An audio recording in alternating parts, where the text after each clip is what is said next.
It is the Fanboy Planet podcast. Welcome.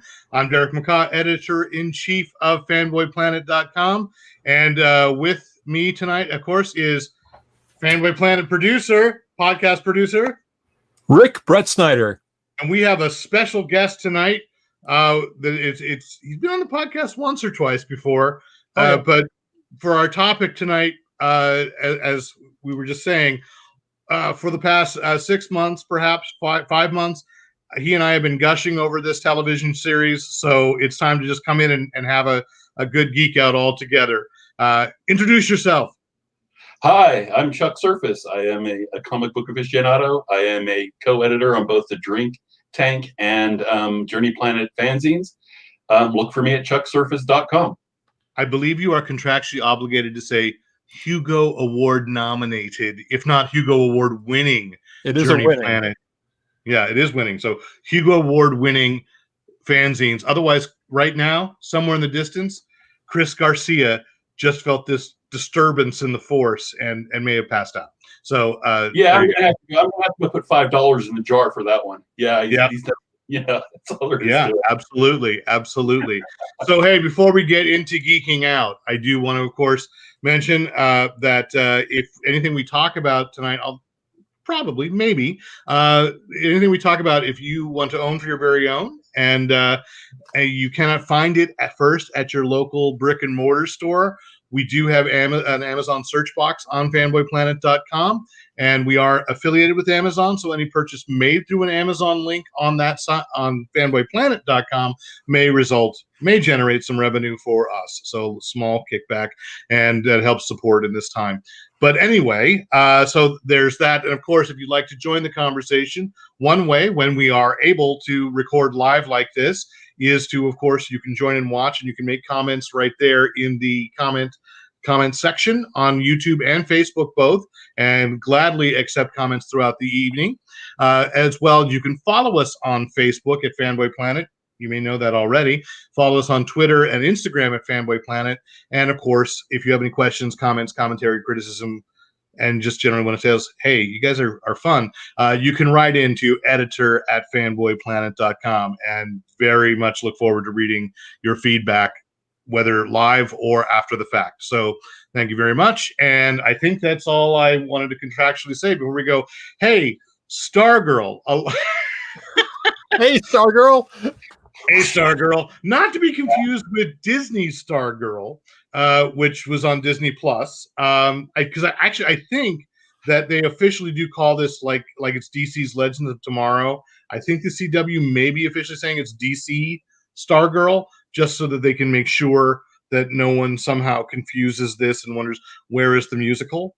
And so anyway, what triggered doing it this week was that there's been a flurry of casting announcements for season 2, but I think you got to go back to season 1, which to me was one of the truest adaptations. And why not? It's produced, not showrun, but produced, and many episodes written by Jeff Johns and James Robinson, who were the people that were very crucial in forming the character of Courtney in the first place. Back in the comics, Stars and Stripe, right, came fully formed. Courtney Whitmore, back in 1997 or 1998, a little whippersnapper of a writer named Jeff Johns, nobody ever heard of, suddenly had this series. It was a great series. And Courtney has made it to various versions of the DC multiverse on television. She was in Justice League Unlimited briefly. She made an appearance in Smallville with the Justice Society episodes, which really, in context of the Smallville continuity, made no sense, but it's okay because it was just cool the Justice Society suddenly appeared. And she's also appeared in the Arrowverse previously, because there was a version of Stargirl on DC's Legends of Tomorrow. Right. And then we get this DC universe, may it rest in peace. And as an app, we saw that show. And by the way, I just have to go. We know, so that we get this pilot, which I think is one of the single best pilots I had ever seen. fully formed, laying the groundwork for so much. But then what has been so cool is how much it really pays homage and is true to the comics. Yeah, I when it just as it was coming out, the first couple episodes, I ordered the collection of all the Stargirl, the paperback. It's a huge paperback. Because it's the entire run, right? It's hard to get a hold of now. And I read the whole thing through as I was watching the show, and it's really amazing how much they lifted directly from the comics. Even some of the shots, you're kind of like you're looking at it and going, "Wow, that's so accurate." And the characterizations, the mean girl at school who ends up being more than a mean girl. Her character is just entirely, her physical character is entirely the same in the comic as it is in the TV show. And I do have to say, one of the things that they planted Easter eggs all over the place throughout the season. You open with the Injustice Society basically killing the Justice Society, although not everybody. So weekly we'd watch the episode. Not together, but Chuck and I would comment back and forth like, Solomon Grundy, oh my God, they're taunting us with Solomon. But you couldn't get a clear look until the end.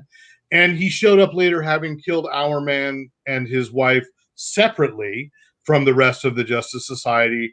And and then you're seeing like hints of powers in that opening battle. So you're like, oh, good Lord. And then I thought, no way. It's like the Legends of Tomorrow thing. Like you'd only have Firestorm power up every fourth episode because they'd blown the special effects budget. And that is not the case for Stargirl season 1. So, that's, and so that is, my only fear, my concern with it as far as quality is now it is the CW only. It is not DC Universe, although let's see. So season 2 is supposed to launch maybe in January. So give it another 3 months before it starts showing up on HBO Max, because that's where they're going to put all the DC Universe programming anyway. And then maybe you'll get some of that sweet HBO Max money that is able to restore Zack Snyder's Justice League. So if that was something you were waiting for, I don't know, but it's something that's happening. But that you had so much, and even in the continuity, like before the show started, I was bothered that Sylvester Pemberton was Starman and not Skyman, and that they seemed to be ignoring Star Spangled Kid.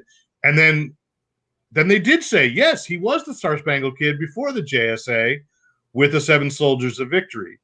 And I believe there was just one message on Facebook, 2 words with, I think, 10 exclamation points that came from Chuck Serface one week and said, "Shining Knight!" Well, no, at first I was being very careful about spoilers and saying, have you seen it? Have you seen it? Yeah. No, that was fair. You did ask me first, but yeah. And you'll know what I mean when you see it. Yeah. But I'd actually watched that pilot episode at work. I have one of those jobs that gives me free time between when I have to jump in and do what I actually do for a living. And I have a partner in the room, and we're together in the middle of the night. And I had my headphones on, and I started going, Solomon Grundy, Solomon Grundy, Solomon Grundy, and like pointing at the screen. Did they like give you something to put a pencil to bite down on? They thought you were right. seizing up. Solomon Grundy, born on Monday. Yeah, he's kind of used to me by now, but he's looking and he's going, what? And I had to explain it to him. But as soon as Icicle said like Grundy, I was, okay, you have my attention. And then he came pounding out of the house. I don't know how we're doing on spoilers on here, but he came season 1. It's okay. Yeah. Okay, he came pounding out of the house after the cars are trying to get away, and I'm just like mind blown. And from that moment in, I was just like, okay, I'm in. You bought me. I'm sold. Wow. That was a show that that first episode would have been the entire special effects budget for a season of Legends of Tomorrow. Right? Yeah. And they kept on doing it. And when you think about all the standard effects that they had, they weren't even practical, like the giant robot. And every time she had to sit on the cosmic rod or whatever it was, the staff, is it staff or rod? Yeah. It's the staff, right? Yeah. and just float around, and all the amazing, just amazing acrobatics that they were doing around that. It pretty much blew away every other on television superhero show. Right, and that's the production value. But you got to say the writing, even that Courtney's being a gymnast and plays out. It's like, oh yeah, those skills.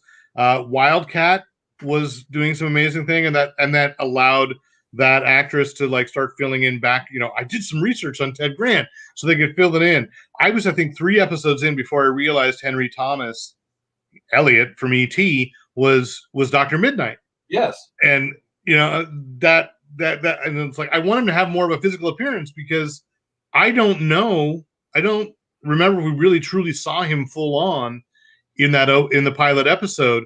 So I would love it if somehow there's a flashback in season 2 where we can see those, like Henry Thomas should get to put on Charles McNider's. And there's something weird about time too, because when Beth puts on the goggles and she sees the profile, Charles McNider is still listed as being born in 1918.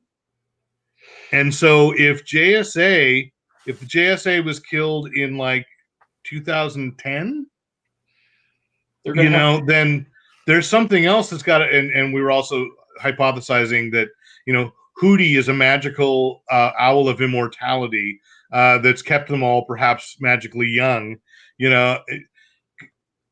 No one has questioned, like the thing with Star Spangled Kid and Stripesy. Those are characters that are completely born out of World War II, and that's right. And I think that was Smallville's problem with JSA. With the JSA was it just didn't make sense, and yet I think we've all, as an audience, evolved enough. And this was a big risk for the CW to put on, because I was also very afraid that Stargirl was going to seem like another CW show, and I think the soap opera does organically come from characterization, and I'm okay with that. But everybody's the audience is sophisticated enough where everybody's grown up, whole generations watching the animated series, getting into this, where they don't even have to make it a problem. There's no backflips to justify why there was this costumed group, just 10 years prior. But there was I still love an even older group with an Oliver Queen, because that's the thing. I unfortunately for Journey Planet, there was a super group, or was it a Drink Tank, a super group issue that I was going to write an article on, the 7 Soldiers of Victory. So I was reading this, and they're a group that don't have that many appearances, no. and also oddly discovered never actually called the 7 Soldiers of Victory in their own adventures. Most often refer to themselves as the Law's Legionnaires. So it's kind of this super group that I thought, no way would they ever actually talk about them. It's just, it's an interesting. Once you saw Sir Justin as the shine, not even really, we barely saw him truly become the Shining Knight. I thought, well, that would just be it. Sir Justin would be separate. But I was with Chuck. I was like, did his name tag say Justin? Dang! And then they waited a couple of episodes to pay that off. But if you were a fan, you immediately knew. And then you get season 1 ending with what leads us into these castings, right? You see, Chuck or Rick, what's the name of the Mean Girls villain identity? Shiv. Mm-hmm. That Shiv finds the Black Diamond, right? And that's Eclipso, and it's like, all right, I certainly would have never thought that any television series ever would touch Eclipso, other than an animated one, maybe. But Eclipso is pretty dark. I missed this the first time I watched it. But they actually made an Eclipso reference much, much, much earlier than that final show. Tell me. Yeah, and it had a little switch and change to it. So as we know later in Eclipso's history, it's Alex Montez who was the cousin in comic books. He was the cousin of Yolanda Montez, the Wildcat, and after she apparently dies, he takes up a whole aspect of vengeance and injects himself with the stone and Right. takes the stone and has the tribal tattoos and joins Black Adam's little conduct clique. Yeah. And Yolanda's brother on the show, who stands up for her, when the family is down on her for this whole weird sex scandal thing, which is I kind of like, because it kind of put her in a teenage spot that I think a lot of teenagers could relate to. Right. Just in terms of a plot point. But her brother is Alex Montez. And so I had, at first that kind of went over my head. And as I was reviewing notes today, I was like, you slick doubles.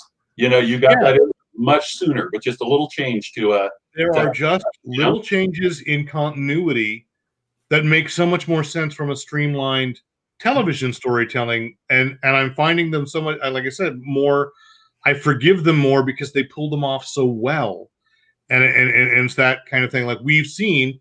So the thing that got me most excited, more than Eclipso, well, I loved that they referenced the Shade, because please, I've got those Starman omnibuses. Well, they're not omnibuses, deluxe editions, all signed by James Robinson. And the Shade, what he did with that character that I knew from the Secret Society of Supervillains, and made me go, my God, this is one of the best characters in all of the DC universe. To have him just show up, and this is before they've cast him, so we should give them credit. As you mentioned, they've now announced casting. Nick Tarabay is Eclipso. And you said, Chuck, he was Boomerang in the Arrowverse? The Arrowverse, yeah, in the Green Arrow original shows, yeah. Okay, so, but this is Earth-2. It's a separate Earth, so he could look exactly like a different supervillain in on Earth-1. And then an actor named Jonathan Cake has been cast as the Shade. So that's really cool. And then the thing that got me excited, because I have a personal thing with this comic, basically comic comedic actor, but really more fantastic stand-up comic who's been in the news a lot in the last couple of months anyway, because my son and I bonded over his stand-up because it was clean and funny, and he has a book called Dad is Fat, and that's something my son would say. So it's Jim Gaffigan is going to be Thunderbolt, and Entertainment Weekly announces it and says, like, oh, maybe Courtney's little brother is going to do. Yes, no, exactly. This is clearly someone who read the press release and speculated, but doesn't know the comics history, that already twice, though we haven't seen him, the series has referenced Jakeem. And so they can cast somebody else, Jakeem Thunder, who took Johnny Thunder's place with the Thunderbolt. We've already seen the pen stolen that the Thunderbolt exists in, and is one of the alternate names he was given later. YZ Ease, and in some versions of reality, to tie it into what people who may have this more familiarity, he has been connected in some continuities with Mr. Mxyzptlk. So they are still that they're supposedly from the same fifth dimension post-crisis. They weren't pre-crisis, and if you're still with me, that's why you're here. And I was thinking back, because I had that dollar comic reprint of Flash Comics #1, where the first Johnny Thunder story was in, and I don't think he's actually revealed originally as the source of Johnny's abilities. Like, Johnny would just say the magic word, say you, and things would happen, and then they figured they should anthropomorphize what was doing it, a couple of issues later, a couple stories later, because Johnny was never a lead character. And yet, I think if you've read Doomsday Clock, and I think in Rebirth too, Jeff Johns loves Johnny Thunder because he's central to Doomsday Clock, sort of, in a way that I still can't understand what was supposed to have happened with him. But he was also central to Rebirth. Like, I think Jeff Johns kept wanting to make him central to bring the Justice Society back, and somebody editorially would shift things so he couldn't.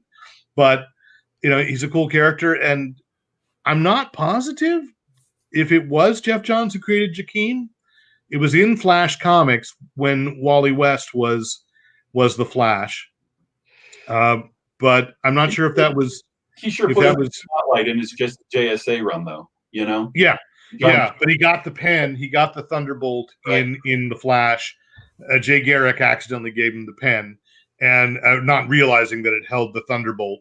So I don't know if Jeff did that or if Mark Waid did that. But either way, you're right. It's that JSA run, which DC is very cleverly. Oh, let's just say AT&T is very cleverly reprinting. There's these Jeff Johns JSA omnibus editions that have been quietly rolling out into comic book stores all across the land.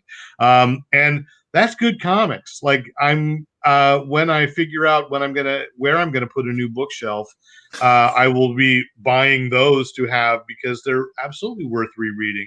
And that's with David S. Goyer started that with Johns, and James Robinson came in and his Starman's connected. But I don't think we'll see. I'd love it if Jack Knight showed up, but. Can I just say that I think Jeff Johns has done as much for sort of a revival for Golden Age comics as much as Roy Thomas did for it back like in the 70s and 80s. I mean, he has really picked up that mantle and wants you to love these characters and wants to make them relevant for today. And by God, thank you, Jeff Johns. You know.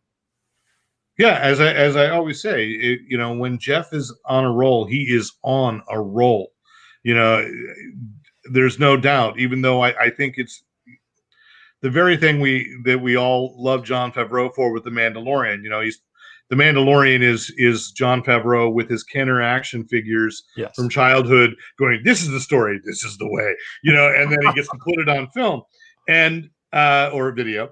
And Jeff Johns is the same way. Way back when, I think 2001 is when he did a really long interview early on in his career on Fanboy Planet. And one of the things was these were the comics that older cousins and older brothers were reading he was finding in boxes in the attic in the 70s. And so yeah, he's got an affection for those things. To some extent, that has been weird for DC Comics in that a whole generation grew up thinking John Stewart was Green Lantern, and suddenly Hal Jordan was back, and Barry Allen had sacrificed him well. So that's the only thing I'd say with Jeff is that he doesn't like to say goodbye to characters, like let them rest. Sure. But it's okay. It's the DC universe because every 5 years the continuity reboots again. So that and restarts. And I think he's restarted himself like 4 different times. So and this is the same thing. He's been involved every time Courtney has appeared in media, and this is the time that he got to do it absolutely right. Aside from the actual comic, because he didn't have that much power when she appeared on Smallville. He was sort of executive producer, but torn in a lot of different directions as chief creative officer when she appeared on Legends of Tomorrow. But this time he could really focus. And for those who don't know, she was modeled after his sister who died in a plane crash at the age of 16.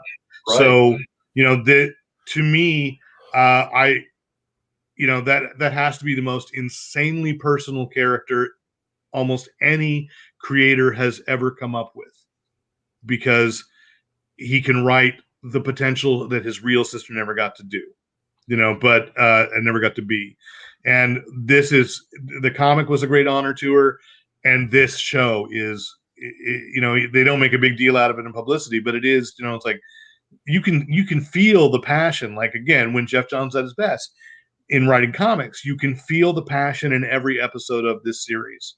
I think it's also a great show from the standpoint of introducing these characters that nobody in the mainstream has even heard about. And we're talking about the way the storytelling goes.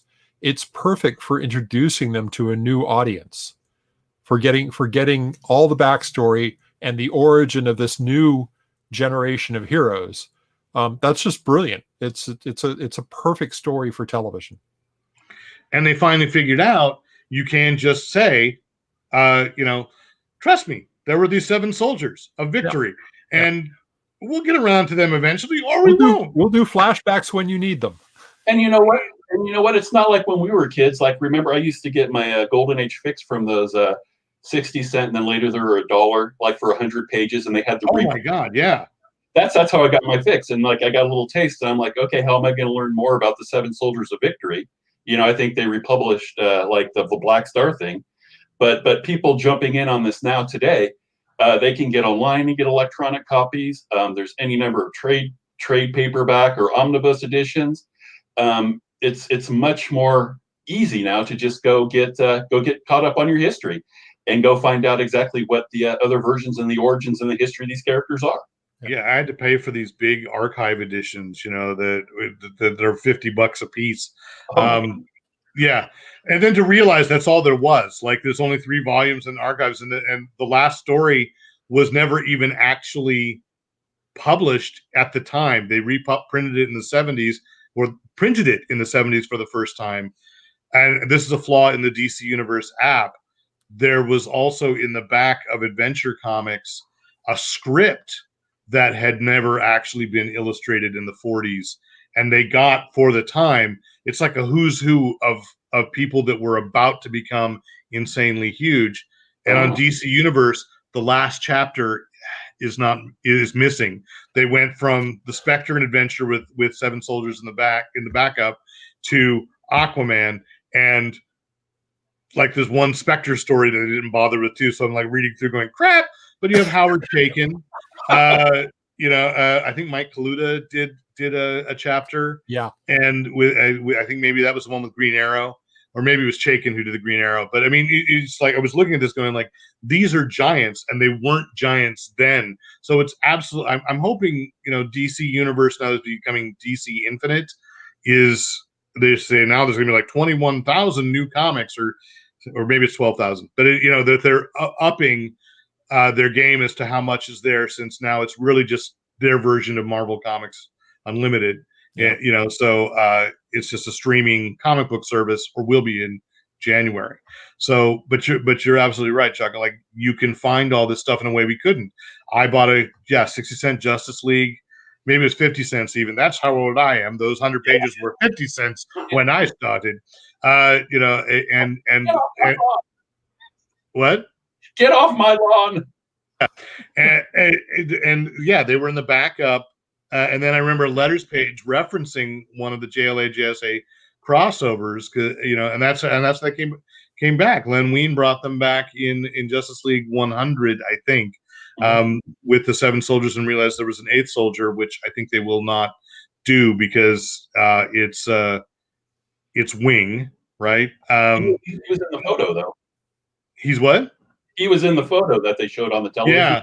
Well, and this is the interesting thing. So if we can talk about it, if they do this for season 2, yes, there is some problematic yet sadly very standard stereotypical portrayal of the Crimson Avengers sidekick Wing.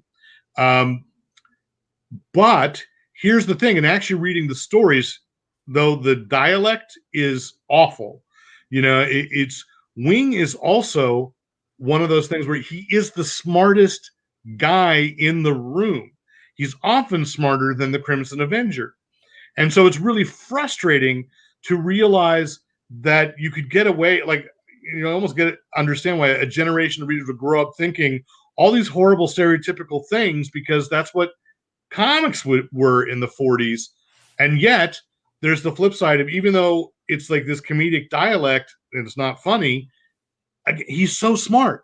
He absolutely deserved to be there as one of the 7 soldiers, or, as I said, one of the Law's legionnaires. No number, therefore there could be 8. It didn't matter that it was not, And that's how they could redeem that history on this show, is by focusing in on that aspect of him as the smartest guy in the room and an actual contributor, rather than just the guy with the buck teeth and the yellow face and the boxer shorts. And that ties into why I think it absolutely has to be Jakeem Thunder that gets the pen, and plays with the Thunderbolt, because as you said, that article sort of hinted at it being the younger brother, Mike Dugan. And what does that look like? What does that look like if you have this person of color superhero, and then all of a sudden on a show you give it to the white kid? So. And if they do, this, you're right. It's been. There's something else to speak about diversity, in that they're fighting ageism. Because if Charles McNider is 100 years old, I know it's an AI now, but if he was 90 when he was fighting crime, and that's Beth Chapel's best friend, you know, though that speaks other things too. That there's that if they do what was briefly done in the comics, that the Thunderbolt is actually Johnny. Yeah. And Jim Gaffigan plays him as old.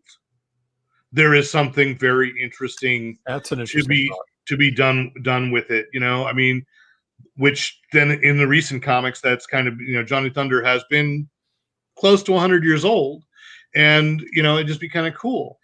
Seven Soldiers, back to you. I want to see the Vigilante, the classic one. I never liked. Sorry to Marv Wolfman. I never liked the Teen Titans update, the Adrian Chase and the one that's shown up on Arrow. I always just loved the idea that it was basically like a Lone Ranger kind of guy on a motorcycle, a Hollywood singing cowboy. Wasn't he on a Vespa? No, he was supposed to be a motorcycle. my Slurpee cup was clearly a motorcycle. And that's the other way. I think that's how I first, even before I had that 50-cent Justice League of America issue, was at least the Vigilante showed up on a Slurpee cup. And it was so bizarre. Did you know he had a sidekick? Yeah, he has two. So he had Billy. Oh God, I can't think of what Billy's last name is, but he's old. Again, another one. His original sidekick was like an old Hollywood stuntman who was. And Chuck, I'm sorry you've frozen up. So duck out and come back in, and we'll keep it going. Yeah, it was Billy appeared in several episodes, and then it became a character known as the Chinatown Kid. And so let me just this is the hazards of doing this, is we'll bring him back in. Let's see. Oh, he's in. He's back in. Yes. Okay, good. So the Chinatown Kid was in several, and I think that's who James Robinson used in there's a Vigilante miniseries he wrote in the late 90s with the single creepiest of all the arch enemies. And I want to see that guy show up, which is the Dummy. Oh my God. And so Robinson used him in the Vigilante miniseries he did. But the Dummy, if you put that character in, and that's not like the Batman, the ventriloquist in Scarface, and I think the Dummy's even in that Black Star story you mentioned up front, is that everybody thinks he's a dummy, a ventriloquism dummy, and no, it's like I don't even know. Was he actually wooden and came to life, or is he some guy who made himself look like a ventriloquism dummy? He was really supposed to be Charlie McCarthy, and I know from personal experience, Charlie McCarthy can be really dang creepy. So there's so much that I hope doesn't get lost when it becomes just a CW series. That this has just been so cool. I hope season 2 is as great. The casting is. The potential with that casting is great, because that just means the characters are going to be terrific. You give me the Shade, who is sometimes helping Courtney, sometimes tripping her up because that's more fun today. I'm going to be really, really thrilled. So let us turn. We're running a little longer than we've been doing with the video ones, but let's turn to comics. It's been a long time, and I at this point I'm going to apologize to everybody the watching and listening. There was a WordPress update and a Blueberry PowerPress. That's how we publish the podcast on the site, and it broke in August in an update, and then it suddenly came back. And then another update came and broke it again. I think it was like a week and a half ago, finally another update went, and I was like, all right, I'm going to test. It works. And so, I told Rick and said, so this week we got to get back into podcasting, because for now, people, it works. And I'm excited to be able to continue. So let's talk about comics. Chuck, I know I'm putting you on the spot, so I'm saying it's a book of the month. And you, I feel like I'm almost dared by you on at least a monthly basis when you go, oh, I've got this sweet box of books coming in and blah blah blah, and I go, oh my god, that's in. So buying trades and omnibuses. Rick is the one who made me start getting into omnibuses, but you're the one who teases me like, no, you got to have them all. You're like the Pokemon hunter, got to have them all. If they're DC, if they're yeah. Okay, yeah. So since you're the guest, what book or I don't know if you read comics individually or if you are just a trade paperback or hardcover guy. I'm just a trade paperback and hardcover guy anymore, so I'm always sort of a step behind, the current trend, and I'm okay with it. I'm okay with that because I read it for the enjoyment. It's not homework to me, so I don't have to keep as up as like you guys do that are doing these kind of things regularly. But what I've discovered recently are some titles that haven't been out that long, and I think a couple of them are actually even done. And one that really captured my attention was Scotty Young's I Hate Fairyland, and it's just dead hilarious. It's a send up of everything and every trope that's ever been used on a fairy tale, and the story surrounds a girl named Gertrude that falls through a hole and ends up in Fairyland, and she's there for 38 years and has been aging inside, although she remains youthful outside, much like the Justice Society. But she's angry and violent. It all ties in. Good job. Yeah. So she's angry, she's violent. It's one of those things you better not bring your kids, but it's just some of the most absolutely hilarious stuff I've ever read. It comes out through Image Comics. The series is complete, so you can get the complete series and go for it. And another one I discovered comes out from Eric Powell, the guy who does The Goon. Yeah. And it's called Hillbilly. And I think it has a huge appeal for anyone that's into like Robert E. Howard's Solomon Kane, because he's that kind of wandering warrior. He's not religious in the sense that Solomon Kane was, but he's a witch killer, goes after demons, witches, and it's Eric Powell. And I've been also catching up with, I know you guys have talked about this, the Immortal Hulk, which to me is probably among the best of the Hulk iterations that I've ever experienced. It's like a wrapped up history and celebration of the Hulk, and just part horror, part science fiction, and there's a psychological element, and the characters all have depth. And I've never experienced anything like it. And I've heard it's supposed to wrap up with issue 50, right? Yeah, but they're doing something interesting right now, because I just bagged and boarded them up to give to my son. That there's going to be a series of one shots where there are so many creators, and this is how I choose to believe is what's happening. There are so many creators clamoring to write this version of the Hulk that they're doing one shots right now. So Jeff Lemire or maybe it was Scott Snyder. Dang it, I don't have it next to me.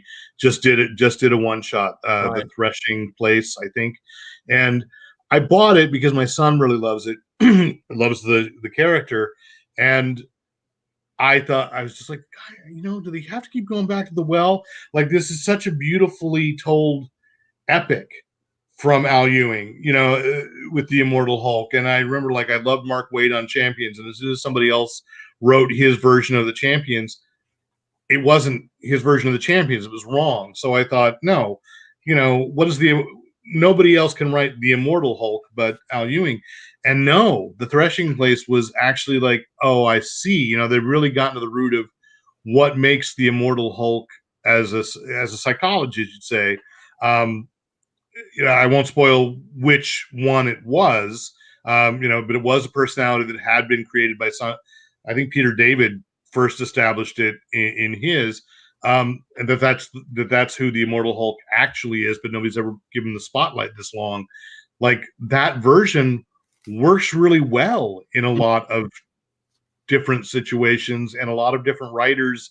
I actually have hope for these one shots, not just feeling you've got me buying Hulk regularly again, but and I think, sorry, Nate Costa, if you're watching, I will probably stop after Al Ewing ends it, and there'll be a different version of the Hulk in the future. But you're right, Chuck. I think that's just it's just the best run there's been in a couple of decades. So, Rick, what's on your? Well, It's a longtime favorite book of mine that hasn't been around for a while, and it's a brand new name for the book. But it's a writer that we've talked about often enough, because the last thing I read of his was Superman Smashes the Klan. Yes. And this is, of course, Gene Luen Yang, who is just fabulous all over the place. But he can go from this. I know exactly what book you're going to choose. Yes. To Shang-Chi, Master of Kung Fu. But they've dropped the Master of Kung Fu here. It's Shang-Chi because he's just an interesting character. That's a weird subtitle for it. Yeah, it's not very big on the paper. I'm sorry, I'm reading Michael. I know, and I'm doing that just to tick him off now too. So, guest appearance by Mike Rabel from CineQuest. Yes, okay, go ahead. So Shang-Chi was kind of an interesting character back in the 80s, and part of it was Marvel had the rights to use the character Fu Manchu, Sax Rohmer's pulp ultimate villain, Asian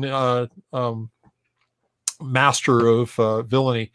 And they used him by making him the father to this new hero who came out during the 70s. It was during the 70s, during the Kung Fu movie craze, and then into comics. So it was Shang-Chi, who was trained to be an assassin for his father, but then got turned by figuring out that his father wasn't exactly the greatest guy. And so we had a number back in those days that we had these great epic stories that combined the best of like Bruce Lee and James Bond. That's just like the culmination of it right there. Mm-hmm. With huge masterminds and Ken Adams style cinematic fortresses for them to break into. And that lasted for a long time. And then the book went away. It's come back a couple times. This book, the current incarnation, has been around since about 2010, 2011 with the Secret Avengers. And we've got a Shang-Chi who's more grounded, more urban, and is no longer the out of place in society. He's not the person who was brought up in his father's garden temple for years. Right. Because that's played out. But this book is dealing with some of the storyline issues that have been around for a long time that they've had trouble reconciling, because Marvel lost the rights to use the character Fu Manchu. So for the longest time, Shang-Chi would have referred to his father, or just not at all. He was just like written out of the storyline. And this is bringing him back as a yet unnamed character who says, "I have gone by many names." So we can connect him and say this is the same character that we originally saw in the Master Kung Fu book moving forward. So that's cool. But what's really cool is Yang's writing in this, because he puts the ultra cool Eastern calm of Bruce Lee. And there was a 2-page spread. I put this up on my Facebook earlier. I know you saw it, Derek. But there's this terrific scene where Shang is going to go in, and he's dropping in by parachute into basically an enemy fortress. Let's just go with that. And his parachute gets blown out, and he bounces off some trees and makes his way to the ground. And then he fights these 2 warriors that have been sent to take him down. And he takes them down instead. And then he breaks to give guidance counseling to one of the soldiers, saying, you're not really good at this job. Maybe you should look for another job. Your buddy's okay, but you need to maybe take up baking. And I couldn't. That's going to come back to haunt him. I couldn't help but hear the deadly buns of Kung Fu. It's coming.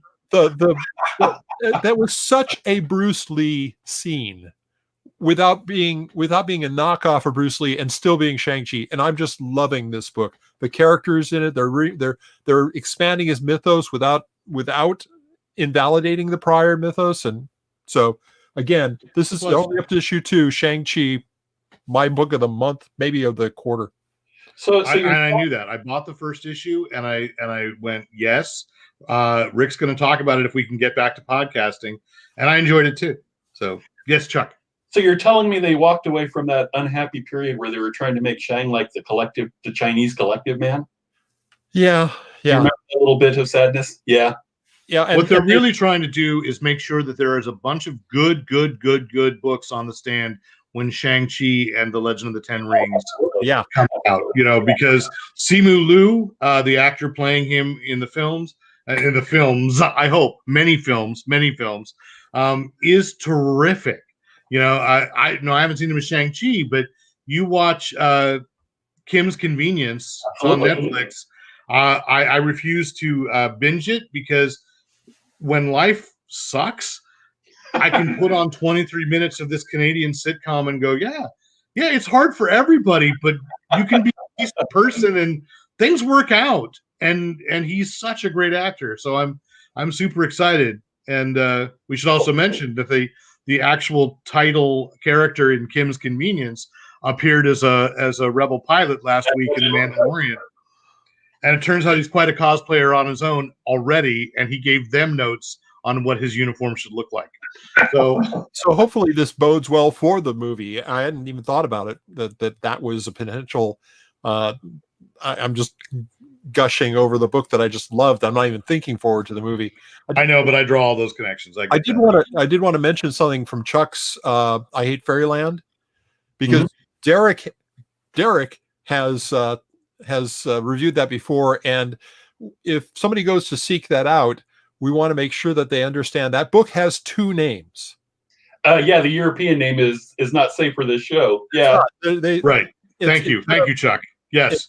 So I think Chuck mentioned it's not for kids, and I will stress that again. It's not for kids, but it is funny. Yeah, it is funny. So my choice, I actually reviewed on the site as well, because I'd heard the raves, I picked it up, and I think this is the timeliest title that we could have right now. It's by James Tynion IV. It's called The Department of Truth. And I don't know if you guys are picking up, Chuck, when it comes into a collection, you need to read The Department of Truth. And it's not just about conspiracy theories. In the second issue, there's that question like, what's your favorite conspiracy theory? Which one do you wish was true? And I thought, that's kind of a fun game. It's like, what superpower? Invisibility or flight? Which would you take? It's like, which one do you like? And the answer is lizard people. And I went, I love that one.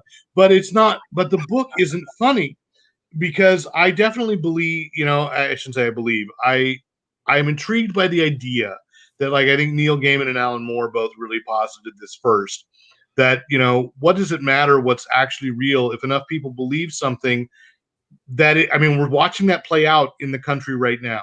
If enough people believe it, for them, it's true.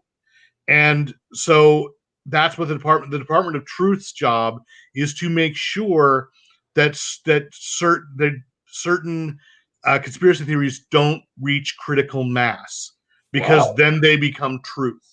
And in the first issue, this FBI agent is being recruited into them, and he is basically taken by an expedition to the Antarctic to see the wall of ice where the Earth is flat, because they're flat earthers, and the billionaires funding it know perfectly well that no, it's not. But if they can make enough people believe it, and then that becomes reality, it's easier to manipulate everything else. Wow. And then the second issue gets into, and I remember this, I was in college and in Los Angeles at the time.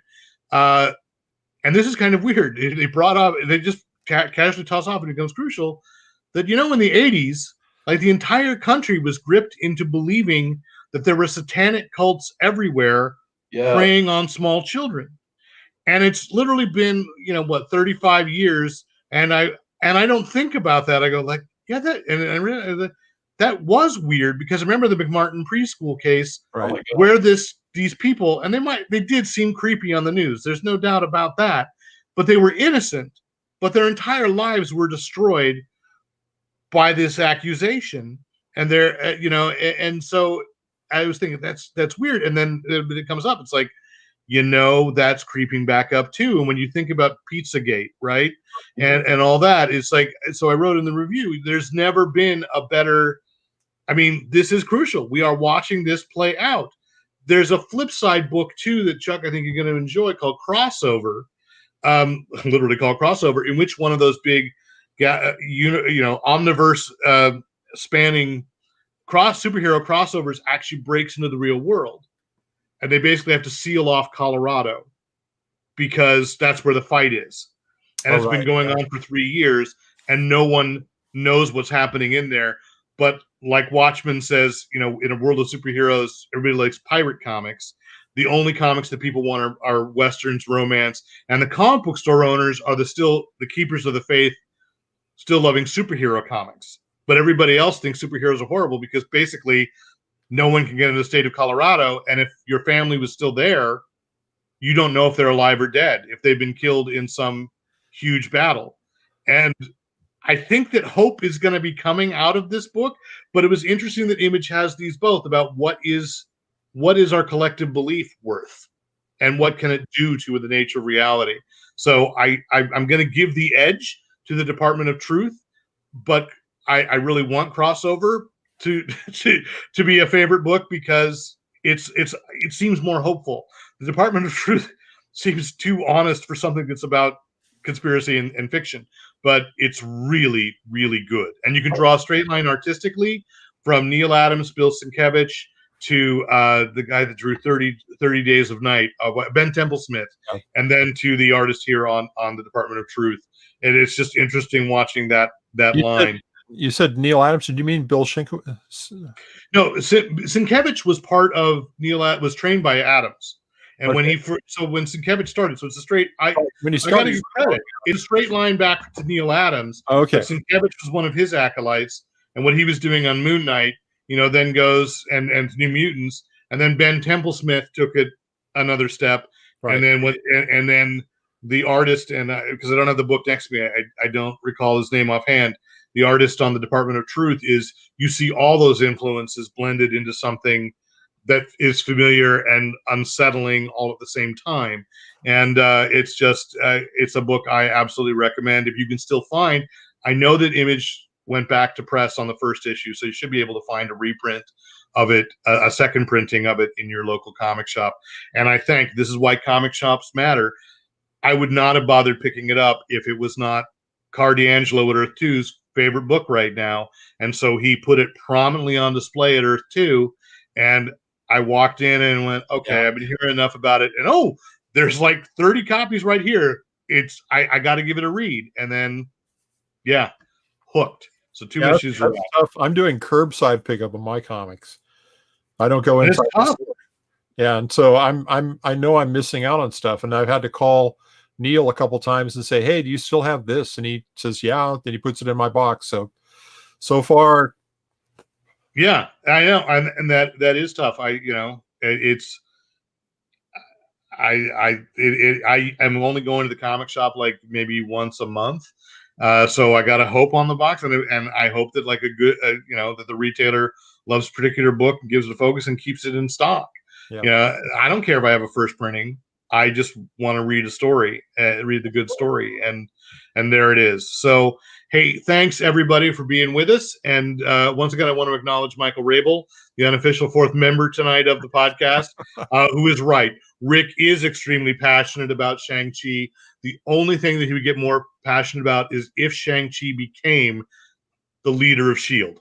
And that Jim, see, look, and if Steranko came out of, started drawing it again, S.H.I.E.L.D. again. So anyway, there we go. Thanks everybody for watching. If you're watching live, and for your comments, watch later and you can still comment and we'll get them. So I do want to say again, if you've got any comments, criticism, compliments, commentary, write into editor@fanboyplanet.com. I know there's a lot of podcasts. Everybody has one. That's my joke with David Avalone. Eventually everybody will, but you took the time to watch this one or to listen to this one when it comes out. And so thank you. Thank you so much. I'm Derek McCaw, editor-in-chief of fanboyplanet.com. Yes. Rick was going to go next. Sorry. What was that? What was that? Hey. I'm Chuck Surface. There you go. And I'm Rick Brett Snyder, reminding you to use your powers for good. We practiced that.